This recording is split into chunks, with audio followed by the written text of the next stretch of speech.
யார் என்ன சொன்னாலும் எதிர்த்தாலும் ஆதரித்தாலும் இந்த என்பிபி அரசாங்கம் செய்கின்ற சில விடயங்களை வரவேற்றே ஆக வேண்டியிருக்கிறது. அதில் ஒரு முக்கியமான ஒரு விடயம்தான் கடந்த காலங்களிலேயே லஞ்ச ஊழலில் ஈடுபட்டவர்கள் இப்போது கைது செய்யப்பட்டு வருகிறார்கள். இந்த வாக்குறுதியை என்பிபி அரசாங்கம் இந்த ஆட்சிக்கு வருவதற்கு முன் அவர்கள் கொடுத்திருந்தார்கள். அதன் பிறகு இவர்கள் இந்த லஞ்ச ஊழல் குற்றச்சாட்டில் ஈடுபட்டவர்களை கைது செய்கின்ற இந்த வேகம் என்பது மெதுவாகவும் யாருக்கும் தெரியாமலும் நடந்து வந்துதான் இருந்திருக்கிறது. இப்போது இதனுடைய வேகம் என்பது இன்னும் அதிகரித்திருக்கிறது. அடிக்கடி அதிகமானவர்கள் இந்த லஞ்ச ஊழல் குற்றச்சாட்டின் கீழே கைது செய்யப்பட்டு வருகிறார்கள். பெரியவர், சிறியவர், உயர்ந்தவர், தாழ்ந்தவர், கட்சி பேதமின்றி எல்லோரும் இப்போது விசாரிக்கப்பட்டு வருகிறார்கள். இதன் காரணமாக பலரும் பதற்றம் அடைந்திருப்பதை காணக்கூடியதாக இருக்கிறது. இதற்கு முதல் இந்த விசாரணைகள் என்பது மெதுவாக இடம்பெற்றாலும் இப்போது கடும் வேகமாக விசாரணைகள் என்பது நடந்து கொண்டிருக்கிறது. இதன் விளைவாகத்தான் கடந்த சில தினங்களுக்கு முன்பதாக ஸ்ரீலங்கன் விமான சேவை நிறுவனத்தினுடைய முன்னாள் தலைவர் நிசாந்த விக்ரமசிங்க என்பவர் ஊழல் குற்றச்சாட்டு தொடர்பாக கைது செய்யப்பட்டிருக்கிறார். இந்த நிசாந்த விக்ரமசிங்க என்பவர் சிரந்தி ராஜபக்சவினுடைய சகோதரராக இருக்கிறார். இவரும் இப்போது லஞ்ச ஊழல் குற்றச்சாட்டுக்காக கைது செய்யப்பட்டு விளக்கமறியலிலே வைக்கப்பட்டிருக்கிறார். இவருடைய கைதுக்கு பின்னர் அந்த ராஜபக்சாக்கள் குடும்பத்தில் இன்னும் பதட்டம் என்பது அதிகரித்திருப்பதாக கூறப்படுகிறது. அவர்கள் பயந்திருப்பதாகவும் சொல்லப்படுகிறது.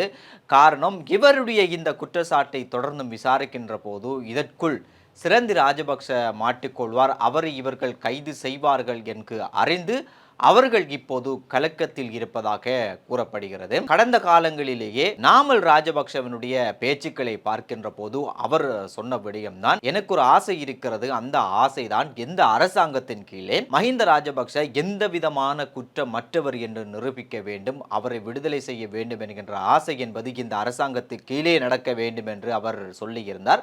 அது போன்றுதான் இன்னும் ஒரு விடயத்தையும் அவர் சொல்லியிருந்தார். அதுதான், இவர்கள் ஊழலை ஒழிக்க வந்தவர்கள், லஞ்ச ஊழல் குற்றச்சாட்டுகள் ஈடுபட்டவர்களை கைது செய்ய வந்தவர்கள் இன்னும் அவர்கள் கைது செய்யாமலே இருக்கிறார்கள், இன்னும் இவர்கள் தாமதப்படுத்துகிறார்கள், இவர்களும் கடந்த அரசாங்கம் போல்தான் இருப்பார்கள் என்கின்ற ஒரு குற்றச்சாட்டையும் அவர் சொல்லியிருந்தார்.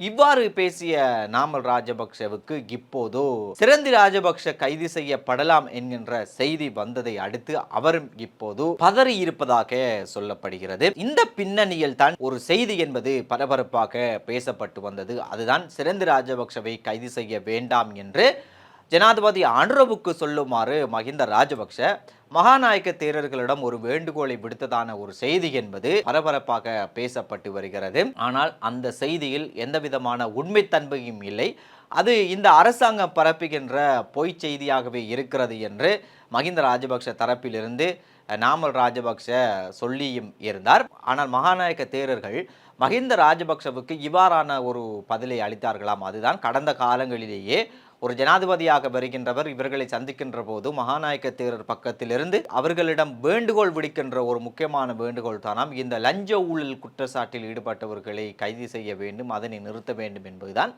ஆனால் அப்படி அப்போது கூறியவர்கள் இப்போதும் எப்படி இவர்களை கைது செய்ய வேண்டாம் என்று நாங்கள் சொல்ல முடியும் என்று மஹிந்த ராஜபக்சேவிடம் அவர்கள் சொல்லி இருப்பதான செய்திகளும் பரவி வருகிறது. இந்த பின்னணியில் தான் இந்த மகாநாயக்க தேரர்களுடைய இந்த விவகாரம் என்பது இப்போது சமூக வலைத்தளத்திலே பேசப்பட்டு வருகிறது. சமூக ஊடகங்களில் பரப்புகின்ற இவ்வாறான செய்தி என்பது உண்மையா பொய்யா என்று இன்னும் உறுதியாக தெரியவில்லை. அதே போன்று இன்னும் ஒரு செய்தியும் பரப்பப்பட்டு வந்தது. அதுதான், பிஎம்ஐசிஎச்சில் இருக்கின்ற அந்த லிப்டில் சில எம்பிக்கள் மாட்டிக்கொண்டதான ஒரு செய்தி என்பது அதுவும் பேசப்பட்டு வந்தது. இந்த செய்தி குறித்து நாங்கள் ஆராய்ந்து பார்க்கின்ற போதும் பிஎம்ஐசிஎச்சிலே கடந்த சில தினங்களாக ஒரு பாடநெறி என்பது நடந்து வருவதாக சொல்லப்படுகிறது. இதிலே பார்லிமென்ற உறுப்பினர்கள் கட்டாயம் கலந்து கொள்ள வேண்டும் என்கின்ற ஒரு நிபந்தனையின் அடிப்படையில் எல்லா பார்லிமென்ற உறுப்பினர்களும் இந்த பாடநெறியிலே கலந்து கொண்டிருப்பதாக தெரிகிறது.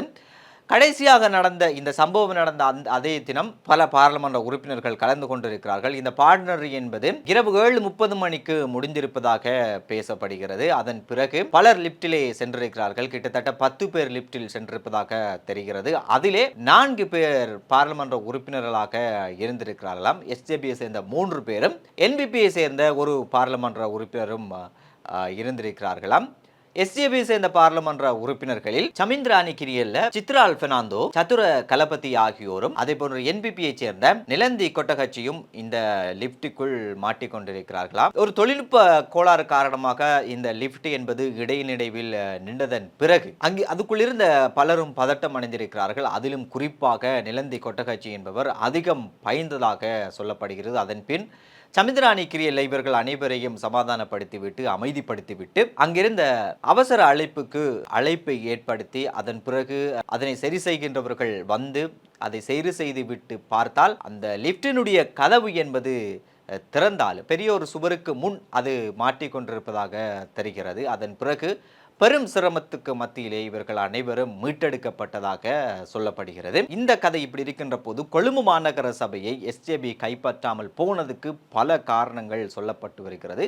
இது தொடர்பாக பல இடத்திலும் அரசியல் மட்டத்திலும் விவாதிக்கப்பட்டும் வருகிறது. இந்த விவகாரம் குறித்து மொட்டு கட்சியைச் சேர்ந்த சிலர் கலந்துரையாடி இருப்பதாக தெரிகிறது. அங்கே வந்திருந்த மொட்டு கட்சியைச் சேர்ந்த ஒருவர் பேசுகின்ற போதும் இந்த கொழும்பு மாநகர சபையை எதிர்க்கட்சிகள் கைப்பற்றாது, இது என்பிபி தான் கைப்பற்றும் என்று நாங்கள் ஏற்கனவே அறிந்திருந்தோம் என்று சொல்ல, அதற்கு பக்கத்தில் இருந்த இன்னும் ஒருவர் இதனை எஸ்ஜேபி கைப்பற்றாமல் இருப்பதற்கு எஸ்ஜேபிக்குள்ளே இருக்கின்ற ஒருவர் சதித்திட்டம் தீட்டியிருக்கிறாராம் என்று சொல்ல, அதற்கு மற்றவர் அது மறைக்காராக இருக்குமா என்று கேட்க, இல்லை மறைக்கார் முஜிபுரோடு என்னதான் பிரச்சனையில் இருந்தாலும் அவர் ஒரு சதி செய்திருக்க மாட்டார் இந்த விவகாரத்தில் என்று சொல்ல, அதற்கு இன்னும் ஒருவர் இல்லை இதற்கு பின்னால் எஸ்ஜேபி கட்சிக்குள்ளே உயர்மட்டத்திலேயே மிகவும் நெருக்கமாக இருக்கின்ற ஒரு வியாபாரி ஒருவர் தான் இதற்கு பின்னால் இருந்திருக்கிறார், அவர் மொட்டு கட்சியை சேர்ந்த ஒரு உயர் அதிகாரியிடம் இது தொடர்பாக பேசியிருந்ததாகவும் அவர் அந்த இடத்திலே சொல்லி இருந்தாராம். அதுக்கு மற்றும் ஒருவர் அந்த மொட்டு கட்சியை சேர்ந்த பெரியவர் யார், மஹிந்தவா என்று கேட்க,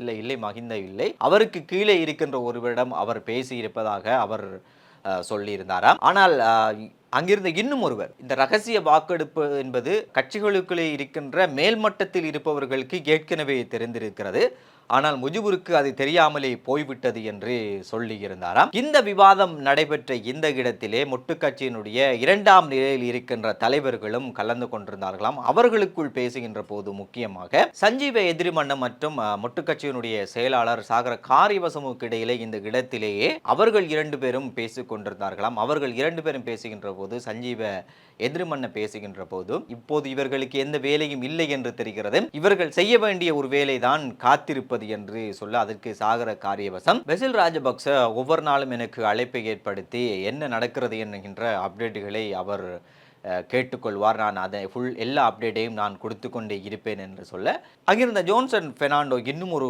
கதையை சொல்லி இருக்கிறாராம். அதுதான் பெசில் ராஜபக்ச இல்லாத இந்த பெருமதியை நான் இப்போதுதான் உணர்ந்து கொள்கிறேன், அவரும் என்னிடம் கேட்டுக்கொள்வார், நானும் அவரிடம் பல அப்டேட்டுகளை சொல்லுவேன் என்று சொல்ல, அவர் என்ன சொன்னார் என்று மற்றவர் கேட்க, அதற்கு சாகர காரியவசம் அவர் ஒன்றுமே சொல்லவில்லை, பார்ப்போம் என்று சொன்னார் என்று அந்த பதிலை அவர் சொன்னாராம். இதுதான் இன்றைய அரசியலுக்கு பின்னால் நடந்த விடயங்களாக இருக்கிறது.